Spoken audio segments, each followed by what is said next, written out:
Brother Paul, he was a man of righteousness. He was obedient to the Father. He loved God. So we know his prayers had power. But still, there was something that Paul prayed for, but God said no. You see, Paul was dealing with something. Some say it might have been some fleshly struggle or a sickness in his body or some persecution. And there are various opinions on what it was exactly. But Paul refers to it as a thorn in his flesh. And he prayed and prayed, and he pleaded with God to remove that thorn from him, to spare him of the torment that it was causing him. But God responded to him and said, no. God said that this thorn, is going to provide you with a weakness that you need so that my power can flow through you. Paul said, 3 times I pleaded with the Lord about this, that it should leave me. But he said, my grace is sufficient for you, for my power is made perfect in weakness. Wow. God was letting Paul know that there was a purpose to his pain, something greater that required Paul to hear no. And so Paul realized that this thorn was God's will, and so he accepted it.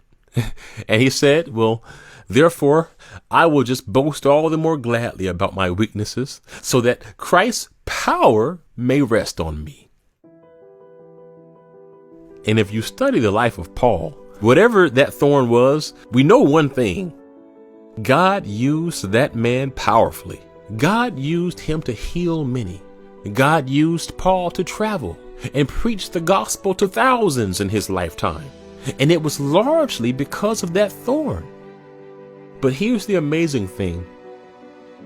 God not only used Paul in his life, God used him after his life. You see, Paul traveled so hard, trying to reach as many as he could with the gospel. He was shipwrecked, beaten. He was stranded, sometimes without food, without clothing, without shelter, all so he could reach the thousands that he could with the gospel. But I wonder if Paul knew just how much God would use him. I wonder if he knew that after his death, it would be those letters that he was writing to different churches to encourage and teach them. I wonder if Paul knew that God would use that the most. I wonder if Paul knew that God would include those letters in the best-selling book of all time.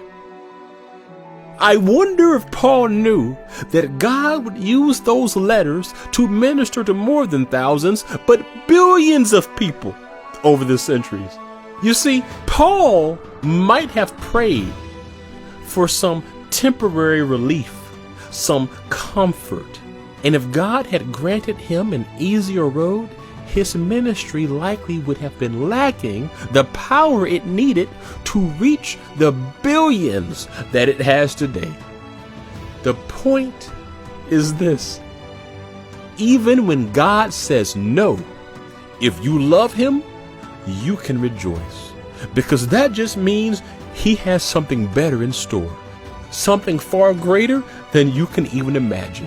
And so we can be confident that even God's no's are still working for our good.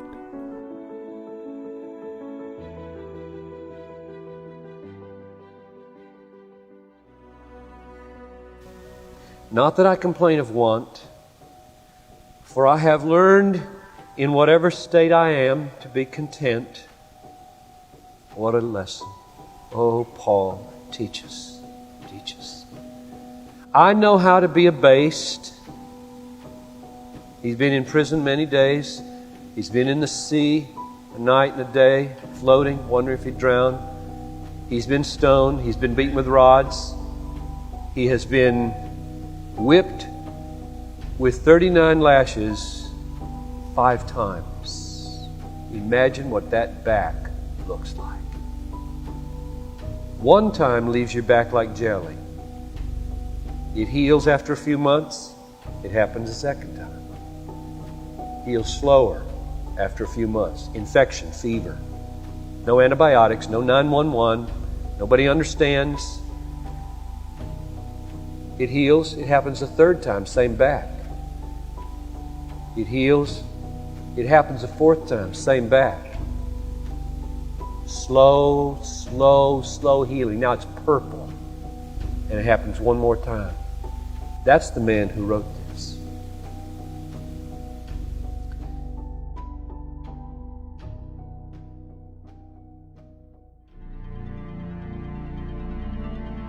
And after a life of persecution, the time came when Paul took his final walk. After stonings, after beatings, slander, he knew it would end this way,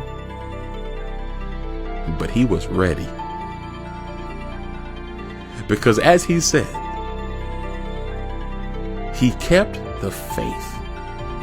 He finished his race, and he knew that laid up for him was an eternal crown.